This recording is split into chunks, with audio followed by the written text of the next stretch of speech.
ચલો મિત્રો, જય માતાજી. આગળના ટોપિકની અંદર આપણે જોયું હતું કે ભાગીદારને મૂડી ખાતા રાખવાની બે પદ્ધતિ. એ પદ્ધતિની અંદર આપણે પહેલી પદ્ધતિ જોઈ હતી. બીજી પદ્ધતિની અંદર આપણે તેનું મૂડી ખાતું જોયું હતું. ત્યારબાદ જે વધારાની માહિતી છે એ આપણે ક્યાં મૂકી? તો આપણે કઈ કીધું હતું કે ભાઈ જે કાયમી મૂડી ખાતાની પદ્ધતિ છે એની અંદર બે મૂડી ખાતા રાખવામાં આવે. પહેલું છે ભાગીદારનું મૂડી ખાતું અને બીજું છે ભાગીદારોનું ચાલુ ખાતું. એની અંદર મૂડી ખાતાનો આપણે અભ્યાસ કરેલો હતો મિત્રો. હવે આપણે જે ભાગીદારો છે એનો ચાલુ ખાતાનો અભ્યાસ કરવાનો છે. હવે જો પહેલી વસ્તુ કે ભાઈ મૂડી ખાતાની અંદર આપણે શું જોયું હતું કે ભાઈ બાકી આગળ લાય પ્લસ વધારાની જે રકમ લાવ્યા હોય તે મૂકી. ત્યારબાદ ઉધારની અંદર વધારાની જે રકમ લઈ ગયા છે તે મૂકી. અને ત્યારબાદ આપણે આ લઈ ગયા મૂક્યું.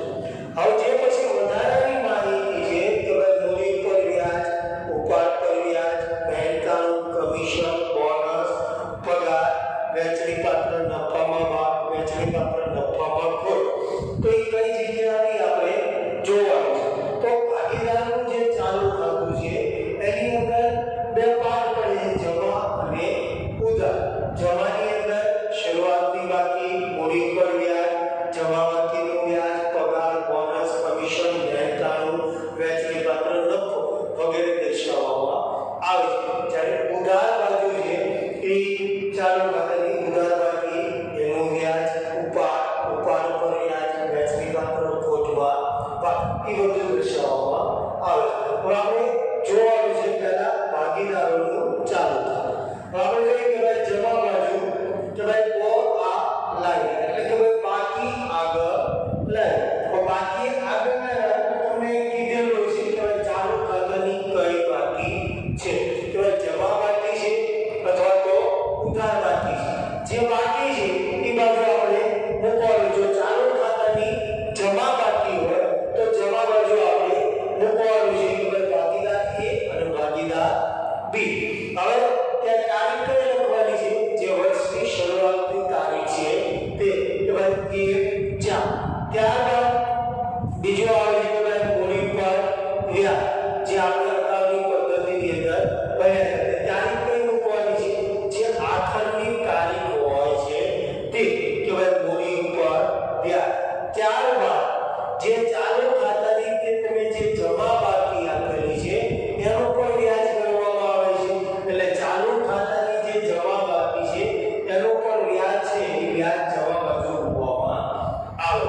ત્યારબાદ ભાગીદારને પગાર, ભાગીદારને બોનસ, ભાગીદારને કમિશન અને ભાગીદારને મહેનતાણું આપવામાં આવે. ત્યાં પણ તારીખ કઈ મૂકવામાં આવે છે કે ભાઈ 31/3/31 જે આખરની તારીખ છે આપણે મૂકવામાં આવે છે. ત્યારબાદ કે ભાઈ વેચણી પાત્ર નફામાં ભાગ, જે ભાગીદારો જે વેચણી પાત્ર નફો લાવ્યા છે કે જેના પ્રમાણમાં વેચો એ પ્રમાણની અંદર અહીંયા આપણે નફો દર્શાવવામાં આવે છે. પણ ત્યાં પણ તારીખ મૂકવાની છે 31/3.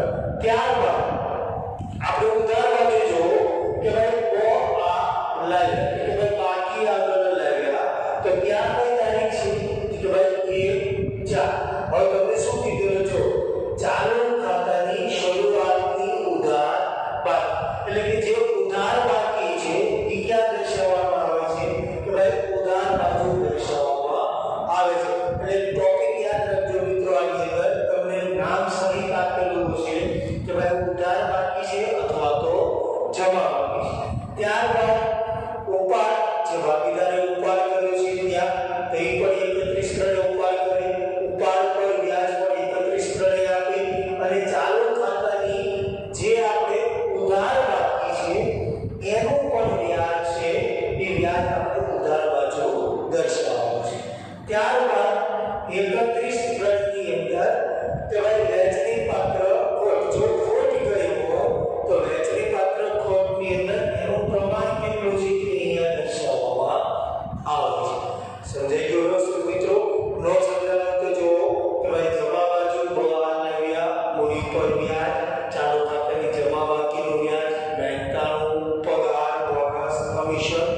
અને વ્યાજની પાત્ર લખવામાં પાક.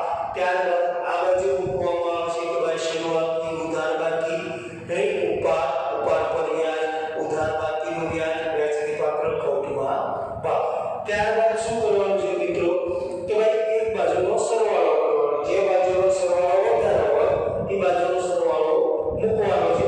એમાંથી બાદ કરીને તફાવત લખવાનો છે આપણે કે ભાઈ બ આ લઈ અથવા તો આ બાજુનો વધારે હોય તો આ બાજુ મૂકવાનો છે કે ભાઈ બ આ લઈ. હવે જો બ આ લઈ ગયા જમા બાજુ હોય તો ચાલુ ખાતાની ઉધાર બાકી આવે છે, અને જો ઉધાર બાજુ હોય તો ચાલુ ખાતાની કઈ બાજુ આવે છે? જમા બાકી આવે. હવે જો અહીંયા કીધું કે ભાઈ ચાલુ ખાતાની જો ઉધાર બાકી આવે તો પાકા સરવૈયામાં મિલકત લેણા બાજુ દર્શાવવામાં આવે છે, અને જો ચાલુ ખાતાની જમા બાકી આવે તો પાકા સરવૈયામાં મૂડી દેવા બાજુ દર્શાવવામાં આવે. બરોબર મિત્રો, યાદ રાખજો કે ભાઈ ઉધાર બાકી છે કઈ તો એ ક્યાં દર્શાવવામાં આવે છે? મિલકત લેણા બાજુ. જો જમા બાકી હોય તો ક્યાં દર્શાવવામાં આવે છે? મૂડી દેવા બાજુ. હવે જો મિત્રો કે ભાઈ આપણે બે પદ્ધતિ સમજ્યા, એક અસ્થિર અને બીજી છે સ્થિર. હવે આ બે પદ્ધતિની અંદર જો તમને એમ કીધું દાખલાની અંદર આ પદ્ધતિએ જ દાખલો ગણવાનો છે તો એ પદ્ધતિનો ઉપયોગ કરવામાં આવે છે. પરંતુ જો તમને એમ કહેવામાં આવે કે ભાઈ કોઈ પદ્ધતિનો ઉલ્લેખ ન હોય કે ભાઈ ભાગીદારોના મૂડી ખાતા બનાવો તો અસ્થિર મૂડી ખાતા